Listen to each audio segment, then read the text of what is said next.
चला इथं 6वीचं आपण तिसरं लेक्चर चालू करतोय. ह्याच्यामध्ये आपण काय घेणार आहोत तर पहिल्यांदा आपण घेताना काय घेतलं होतं बघा. आता मागच्या लेक्चरमध्ये आपण मराठी उतारे वगैरे घेतले. मराठी उतार्यावरचे कशा प्रकारे प्रश्न विचारतात ह्याच्याविषयी माहिती बघितली. त्याच्यानंतर 2 नंबरच्या लेक्चरमध्ये आपण काय बघितले की नाम सर्वनाम शब्दाच्या जाती बघितल्या. टोटली जाती 8 आहेत. त्याच्यापेक्षा आपण आता सध्या स्टडीला किती आहेत तर 4 आपल्या शब्दाच्या जाती आहेत. त्याच्यानंतरचा टॉपिक कुठला येतो तर लिंग. लिंग म्हणजे नेमकं काय आहे, लिंगाला काय म्हणतो आपण, हे लिंग कशावरून आपण ठरवतो तर नामाच्या स्वरूपावरून एखादी वस्तू. सगळ्यात महत्वाचं काय आहे तर नाम. मग आपण सुरुवात करतानाच नाम म्हणतोय. नामाच्या स्वरूपावरून एखादी वस्तू वास्तविक काल्पनिक पुरुष जातीची आहे की स्त्री जातीची आहे, वास्तविक आहे किंवा काल्पनिक आहे. बघा प्रत्येक शब्द ना शब्द फोडते. वास्तविक आहे की काल्पनिक आहे. एखाद्या व्यक्तीच्या नावावरून रूपासारखी बघा नामाच्या रूपावर एखादी वस्तू, एखाद्या वस्तूचं जे काही नाव आहे ते काल्पनिक आहे की वास्तविक मध्ये आहे. काल्पनिक मी तुम्हाला कन्सेप्ट सांगितली. काल्पनिक म्हणजे त्याचे फक्त आपण आपल्या माइंड मध्ये त्याचा काय करू शकतो विचार, जसं की स्वर्ग सांगितलं. ओके तशा प्रकारे.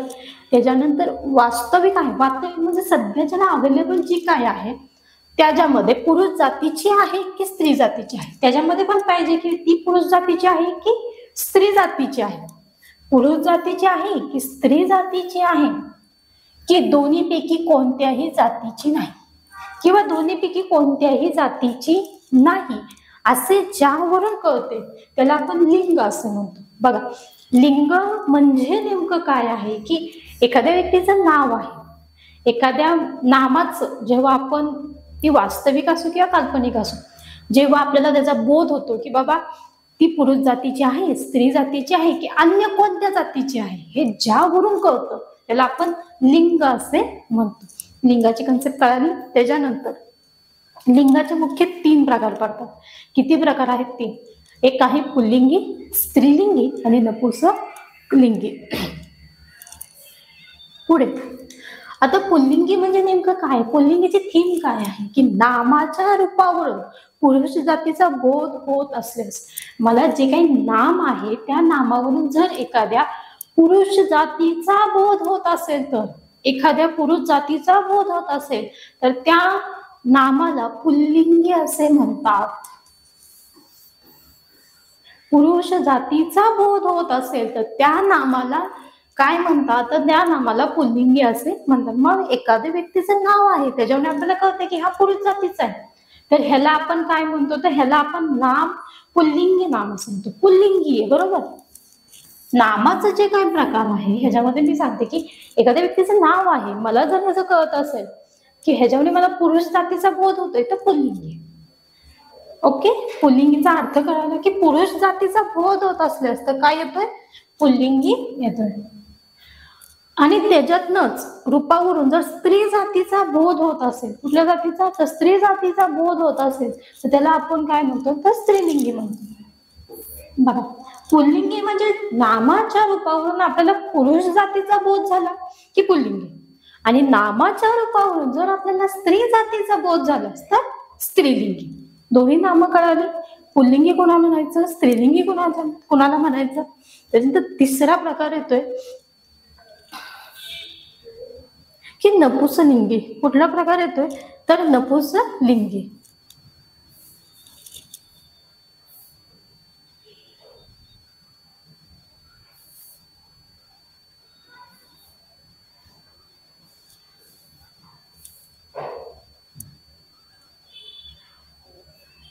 पुढचा काय येतोय तर नपुंसकलिंगी म्हणजे काय, नामाच्या रूपावरून पुरुष जातीचा अथवा स्त्री जातीचा बोध होत नाही. बोध होतोय का की हे स्त्री जातीचं आहे का पुरुष जातीचं आहे, नाही होत. दोन्हीही जातीचा बोध होत नाही तेव्हा आपण नपुंसकलिंगी असं म्हणतो. बघा त्याच्यामध्ये एक सिंपल उदाहरण बघा. आता बेसिकली आपण सगळेजण सहज एखादं लहान बाळ दिसले की आपण पिल्लू म्हणतो. ऍक्च्युली पिल्लू हा जो काही शब्द आहे तो स्त्रीलिंगी मध्ये मोडतो का पुल्लिंगी मध्ये मोडतो. ते पिल्लू, तो पिल्लू का ते पिल्लू म्हणतो. ते ते शब्द वापरतो. तो पिल्लू म्हणतो का? ती पिल्लू म्हणतो का? नाही, ते पिल्लू म्हणतो. ओके, हा जो पुल्लिंगी पिल्लू शब्द आहे हा नपुंसकलिंगी आहे. आता हे कसं ठरवतो की हे कुठलं आहे ते? तर हे ठरवण्यासाठी आपल्याला नामाच्या अगोदर तो लागत असेल तर पुल्लिंगी. नामाच्या अगोदर कुठला शब्द लागला पाहिजे? तो शब्द लागला की काय समजायचं? हे काय आहे? पुल्लिंगी. ती शब्द लागला की स्त्रीलिंगी. आणि नामाच्या अगोदर ते हा लागला की समजायचं नपुंसकलिंगी. आता तो, ती, ते हे काय आहे रे? हे शिकलेलो आहे. नामाऐवजी वापरण्यात येणारे काय आहे हे आपण याला तो, ती, ते, हे, जे, कोण, आपण, काय, स्वतः हे सगळे 9 जण शिकलेलो आहोत. आपण सर्वनाम म्हणून ह्याचा वापर करतो. बरोबर आहे? तर तो मुलगा खेळता खेळता पडला. ती मुलगी खेळता खेळता पडली. ते पिल्लू खेळता खेळता पडलं. बघा, तो, ती आणि ते. महत्वाचं काय आहे? तो, ती आणि ते.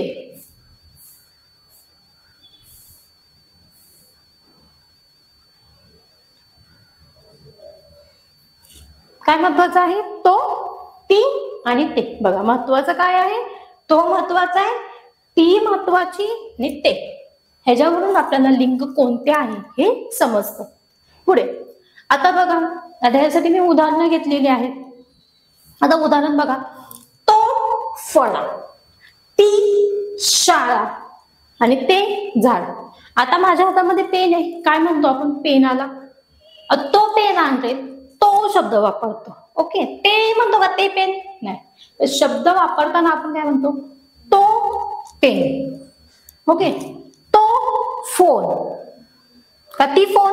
नाही, तर तो फोन. ओके, तो चांदोबा, ती चांदणी.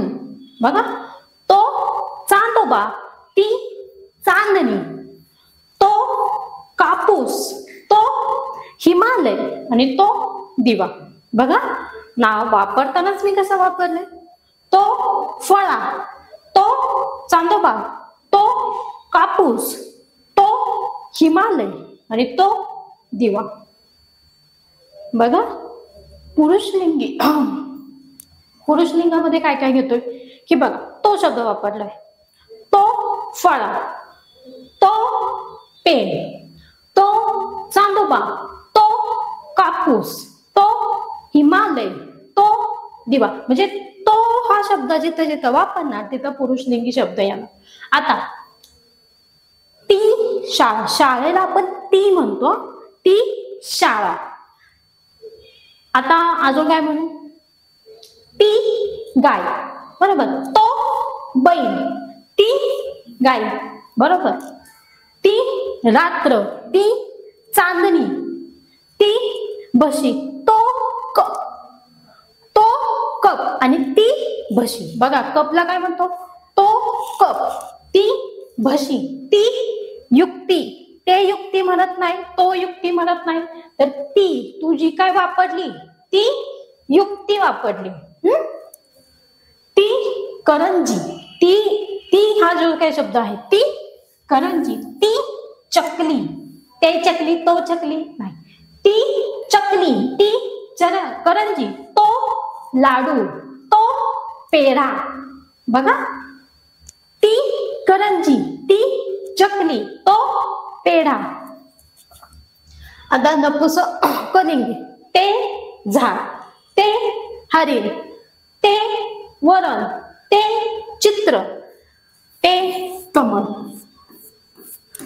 ते शब्द आले की काय समजायचं? नपुंसकलिंगी. आणि ती शब्द आला की स्त्रीलिंगी. आणि पुरुषलिंगी मध्ये तो शब्द आला की पुरुषलिंगी. हे तिन्ही कळाले तुम्हाला? एक स्त्रीलिंगी, पुरुषलिंगी आणि नपुंसकलिंगी. तिन्ही कळाले. त्याच्यानंतर पुढचं बघूया आपण. पुढीलपैकी स्त्रीलिंगी शब्द, तुम्हाला पेपरमध्ये प्रश्न काय येतात? तर स्त्रीलिंगी शब्द कोणता आहे, पुल्लिंगी शब्द कोणता आहे, पुढीलपैकी पुल्लिंगी शब्द ओळखा, पुढीलपैकी स्त्रीलिंगी शब्द ओळखा. त्याच्यानंतर पुढीलपैकी नपुंसकलिंगी शब्द ओळखा. गटात न बसणारा शब्द कोणता आहे? सगळे स्त्रीलिंगी देतात, एकच पुरुषलिंगी गटाच्या बाहेर निघेल, किंवा सगळे पुरुषलिंगी देतात, एक स्त्रीलिंगी देतात, तो गटाच्या बाहेर निघेल. असे प्रश्न विचारले जातात. या शब्दाचं स्त्रीलिंगी काय होईल ते पण विचारलं जाईल, बरोबर का नाही? त्याच्यानंतर बघा, पुढीलपैकी स्त्रीलिंगी शब्द कोणता? तर स्त्रीलिंगी शब्द आहे तो कोणता आहे बघायचं. दीर, राजा, चिमणी आणि तरुण. आता दीर आहे, दीर हे कोण आहेत? पुरुष जातीमध्ये मोडतात. ओके, मग त्यांना आपण काय म्हणतो? तो दीर. ती दीर म्हणतो का? नाही, तो दीर, तो राजा, ती चिमणी आणि तो तरुण. बघा, तो दीर, तो राजा, ती चिमणी, तो तरुण. स्त्रीलिंगी. त्याला काय म्हणतात? स्त्रीलिंगी. आता बघा, स्त्रीलिंगी मध्येच बघताना तो धीर आला, तो राजा आला, ती चिमणी आली, तो तरुण आला. आता हे स्त्रीलिंगी शब्द आहेत. ह्याच्यामध्ये जर मी कावळा शब्द वापरला तर काय म्हणतो? तो कावळा, बरोबर, तो कावळा आणि ती कोकिळा. पुढील पैकी आता बघा, आई आहे, मुलगा आहे, वडील आहे आणि मन. मन काय आहे? ते मन आहे. हा, ते मन, तो मुलगा, तो वडील आणि ती आई. आई कशी येते? ती येते. पुढील पैकी पुरुषलिंगी शब्द कोणता आहे? एकदा सांगितलं स्त्रीलिंगी ओळखा, आता कुठलं सांगितलंय? पुरुष लिंगी कोणता आहे? तर हत्ती आहे, राणी आहे, मामी आणि काकी. आता काकी, मामी आणि राणी सगळे स्त्रीलिंगी आहेत, बरोबर. म्हणजे ती काकी, ती मामी, ती राणी. ती ती ती ती आलं, ती मामी, ती राणी, ती काकी. आणि हत्तीला ते हत्ती येतो का? नाही, तर तो हत्ती येतो. काय येतो? तो हत्ती, तो हत्ती, ती राणी, ती मामी, ती काकी. माधव, नाटक, बहीण, मन. मनाला मगाशी सांगितलं ते मन, मन माझे बावरे, ते मन माझे बावरे. ते बहीण, ती बहीण, ती बहीण. नाटक, ते नाटक. आता नाटकाला म्हणतो का ती नाटक? नाही, काय म्हणतो? नाटकासाठी आपण शब्द काय वापरतो? तर ते नाटक. नाटकासाठी शब्द काय वापरतो आपण? ते नाटक. आता माधव, तो माधव. बघा, पहिला प्रश्न तुम्हाला काय आला की स्त्रीलिंगी शब्द कोणता आहे पुढीलपैकी ते ओळखायचे. आता पुल्लिंगी शब्द सांगितलंय, पुल्लिंगी शब्द कोणता आहे ते ओळखायचे. आता त्याच्यानंतर पुढचा शब्द येतो की नपुंसक, नपुंसक लिंगी. म्हणजे त्याच्यामध्ये काय आहे ते आपण काय वापरतो? ते. काय वापरतो? ते वापरतो. जसं की कुत्री, ती कुत्री. बैल, तो, ती बैल, ते बैल, तो बैल. ती गाय. मुलगी, ती मुलगी. आणि पिल्लू, ते पिल्लू. पिल्लू महत्वाचं आहे, ते पिल्लू. आता कोळी, झाड, खुर्ची आणि मोगरा. तो मोगरा येतो. ती मोगरा येत नाही. मोगरा शब्द लक्षात ठेवा. ते गुलाब येतं, ते गुलाब, ते फूल, ते गुलाब, तो मोगरा, ती जाईजुई. नाव बघा, कोळी, झाड, खुर्ची आणि मोगरा. झाड, ते झाड, नपुंसकलिंगी मध्ये देतो. ते झाड, ती खुर्ची, खुर्चीला ती खुर्ची, तो मोगरा. ते गुलाब, गुलाबाला ते गुलाब, तो गुलाब म्हणत नाही आपण, ते गुलाब. मोगरा, तो मोगरा. आणि खुर्ची, ती खुर्ची. आणि झाड, ते झाड. झाडाला शब्द काय आहे? ते झाड. म्हणजे आपलं उत्तर काय आलं? ते झाड. म्हणजे बघा, लिंग जेव्हा आपण शिकतो तर लिंगाचे 3 प्रकार आहेत. स्त्रीलिंगी, पुल्लिंगी, नपुंसक लिंगी. ह्याच्यामध्ये लिंगाचा जेव्हा टॉपिक बघतो त्याच्यामध्ये लिंग कशा प्रकारे मोडतात, तो, ती आणि ती. तो, ती आणि ते, हे 3 महत्वाचे आहेत. जेव्हा तुम्हाला लिंग ओळखायला येईल तेव्हा तुम्ही त्याच्यामध्ये पहिल्यांदा तो शब्द वापरून बघायचा, ती आणि ते. डायरेक्ट तिथंच लिहायचं की तो म्हणजे काय येतो, ती म्हणजे काय येतं, म्हणजे आपल्याला लिंग शोधायला कसं होतं, बरं पडतं. पुढे नामावरून एकच वस्तूच, आता हे एक वचन आणि अनेक वचन घेते. नामावरून जर एका वस्तूचा बोध झाला एक वचन, नामावरून जर अनेक वस्तूचा बोध होत असेल तर अनेक वचन. बघा, एका वस्तूचा बोध झाला, एखादं नाम आहे त्याच्यावरून मला कळालं की हा पेन माझ्याकडे एकच आहे, एक पेन आहे एक वचन. माझ्याकडे असे अनेक पेन आहेत, अनेक वचन. कसं येणार, अनेक वचन. म्हणजे नामावरून एका वस्तूचा बोध झाला एक वचन, नामावरून अनेक वस्तूचा बोध होत असल्यास अनेक वचन. ओके. आणि जी काय आपली आदरणीय व्यक्ती असते, तुम्हाला सांगतानाच एका वस्तूचा बोध झाला एक वचन, अनेक वस्तूंची माहिती कळाली अनेक वचन. बोध होणे म्हणजे माहिती कळणे. मला कळालं की बाबा ह्याच्याकडे अनेक पेन आहेत, अनेक वस्तूंचा मला बोध होतो, म्हणजे अनेक गोष्टी मला कळतात, अनेक. आता बघा, एखादी व्यक्ती आपणास आदरणीय आहे, एखादी व्यक्ती आहे ती माझ्यासाठी खूप आदरणीय आहे, मग मी त्यांना काय, त्यांच्यासाठी मी अनेक वचन वापरते. बघा, एखादी व्यक्ती माझ्यासाठी खूप आदरणीय आहे तर त्यांच्यासाठी मी कुठला शब्द वापरते, तर अनेक वचन. संत ज्ञानेश्वर महाराज, बरं, संत तुकारामांनी, संत ज्ञानेश्वर महाराजांनी, संत एकनाथांनी हा जो मी शब्द वापरते तो अनेक वचनी शब्द वापरते, कारण की ती माझ्यासाठी आदरणीय व्यक्ती आहे. तर आदरणीय व्यक्तीसाठी आपण अनेक वचन वापरतो.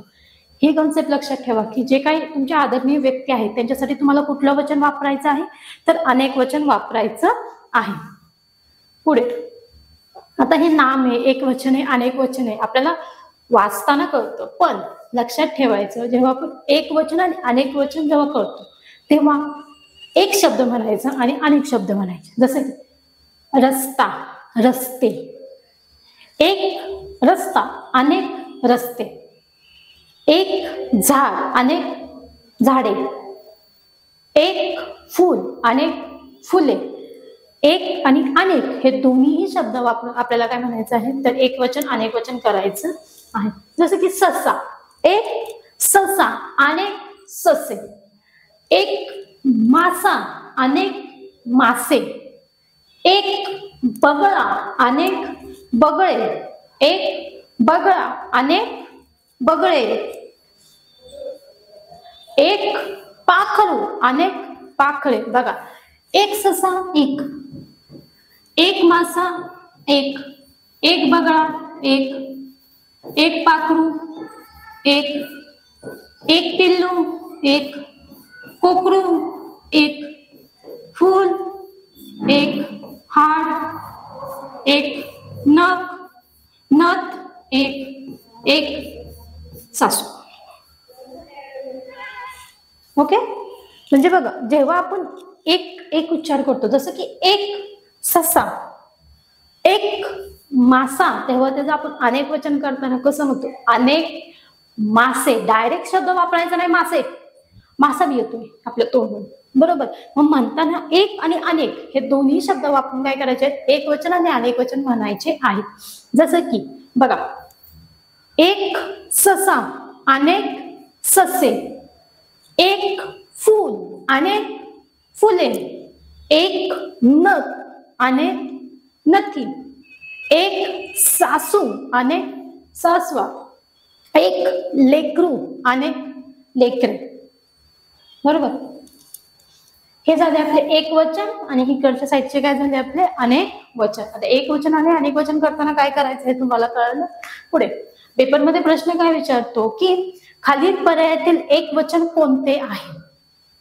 कारण आता एक वचन करताना त्याच्या पुढे लक्षात ठेवायचं की एक शब्द म्हणायचा आणि अनेक शब्द म्हणायचे. एक काच, अनेक काचा. एक झाड, अनेक झाडे. एक होडी, अनेक होड्या. एक पेढा, अनेक पेढे. म्हणजे ह्या सगळ्यांच्या पुढे अनेक शब्द लागतो, बरोबर. जसं की एक काच, अनेक, इथं पण अनेक होड्या लागतात, इथं पण अनेक पेढे लागतात.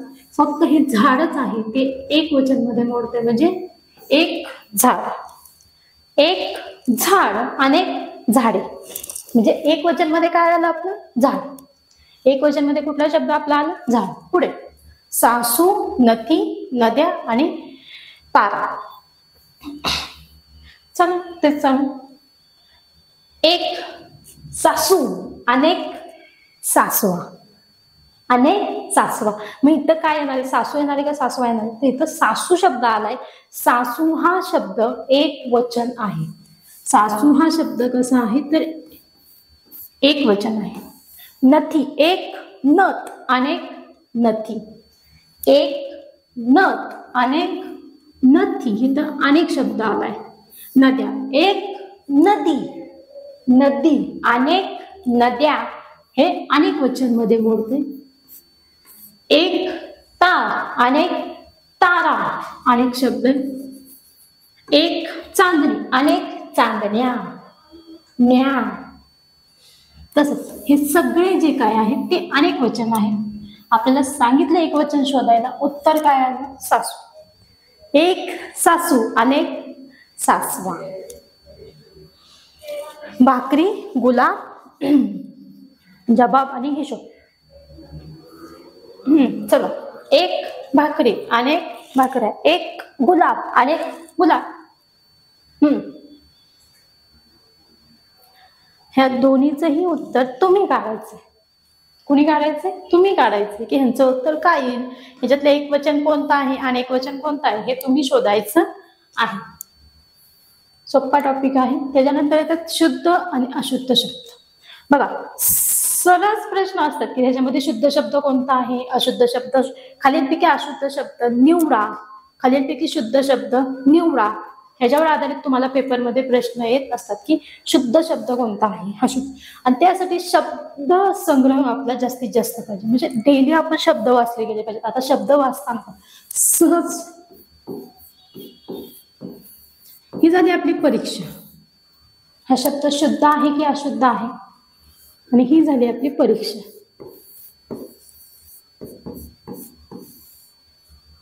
ओके, शुद्ध शब्द काय आहे? परीक्षा. हा शब्द शुद्ध आहे का? नाही, हा शब्द अशुद्ध आहे. बरोबर, म्हणजे आपल्याला अशुद्ध शब्द आणि शुद्ध शब्द आपल्याला सांगता आले पाहिजे. जर मी म्हणलं की हा शब्द लिहा, सुंदर. ऍक्च्युली लिहिताना बरेच जण हा शब्द लिहितात सुंदर, तर सुंदर शब्द हा असतो. लिहिताना कुठला शब्द लिहिला जातो? हा आहे. कुठला शुद्ध शब्द? हा. कनिष्ठ, ष्ट, ष्ठ, ठ, ठ. लिहिताना कनिष्ठ लिहिता, तर ट आहे का? नाही, कनिष्ठ आहे. आता गणित. गणित हा शब्द बरेच विद्यार्थी गणित ला न ला दुसरी वेलांटी देतात, तर हा शब्द चुकीचा आहे. त्याचा बरोबर शब्द काय आहे? ग न ला पहिली वेलांटी गणित.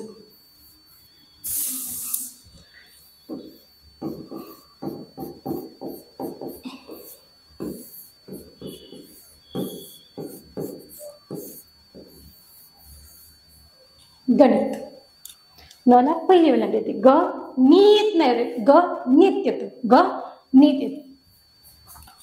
म्हणजे शुद्ध आणि अशुद्ध शब्द पण बरेचसे आपल्याला माहिती पाहिजे की पहिल्यांदा शुद्ध शब्द कसा आहे, अशुद्ध शब्द कसा आहे. अंतरिक्ष आणि अंतरिक्ष. र ला दुसरी वेलांटी न येता पहिली वेलांटी येते. अनिल शब्द लिहिताना अनिल, बरेच विद्यार्थी अनिल शब्द लिहितात, ऍक्च्युली ते अनिल शब्द आहे. काय शब्द आहे? अनिल. न ला पहिली वेलांटी येते, अनिल. अधीर असा शब्द न येता अधीर. जो ईचा उच्चार आहे तो दीर्घ होतो, अधीर. इतिहास, इतिहास. इति तला दुसरी वेलांटी दिली जाते, तर ही चुकीची आहे. तर इतिहास मध्ये इ तला पहिली वेलांटी, इतिहास. इतिहास. काय आहे? इतिहास. काय शब्द आहे? इतिहास. म्हणजे कळालं. अशुद्ध शब्द आणि शुद्ध शब्द जेव्हा आपण बघतो तर पेपरमध्ये विचारलं जातं की पुढीलपैकी शुद्ध शब्द कोणता आहे, पुढीलपैकी अशुद्ध शब्द कोणता आहे, त्याच्यावर आधारित तुम्हाला विचारलं जातं. आता बघा, वीर. वीर नाव तर वीर. बरेच विद्यार्थी वीर लिहितात. हे काय? वीर. आणि हे काय? वीर. मग कुठली वेलांटी येणार वीरला? पहिली येणार का दुसरी येणार? या पण गोष्टी आपण बारीक बारीक असतात की उच्चार कसा होतोय, तुमचा उच्चार दीर्घ होतोय का तुमचा उच्चार ह्रस्व होतोय, ह्याच्यानुसार त्याला वेलांटी दिली जाते. तुमचा उकाराचा उच्चार सुंदर येतोय का सुंदर येतोय, जो काही तुमचा उच्चार असेल त्याच्यानुसार तुम्ही शुद्ध आणि अशुद्ध शब्द सांगता. मग तुम्हाला काय विचारलं जातात की खाली शब्द अशुद्ध शब्द कोणता आहे, पुढीलपैकी अशुद्ध शब्द कोणता आहे? अनिल, हत्ती, इतिहास आणि कनिष्ठ. आता हत्ती आणि हत्ती फरक आहे का नाही? इथं लिहिताना मी फक्त हत्ती शब्द लिहिलाय, पण आपल्याला शब्द काय असतोय? हत्ती हा आपला शुद्ध शब्द आहे, हा अशुद्ध शब्द आहे. शंकर. आता बघा शंकर आहे, शंकर असं आहे. काय काय जण क वर अनुस्वार देतात, तर हा क वर अनुस्वार द्यायचा नाही. ऍक्च्युली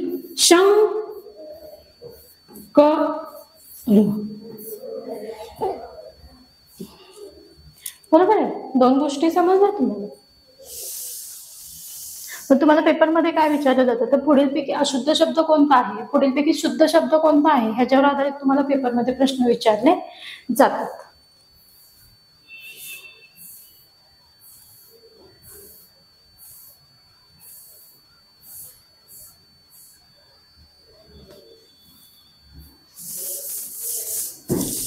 त्यानंतर पुढचा टॉपिक काय शिकतोय आपण, तर काळ.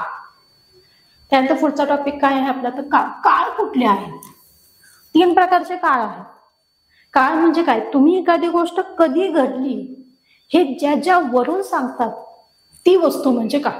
साध्या सोप्या भाषेमध्ये आज मी काय केलं हे ज्याच्यावर सांगतात तो काळ. उद्या मी काय करणार आहे हे ज्याच्यावर सांगतात तो काळ. आणि परवा मी काय केले हे ज्याच्यावर सांगतात तो म्हणजे काळ.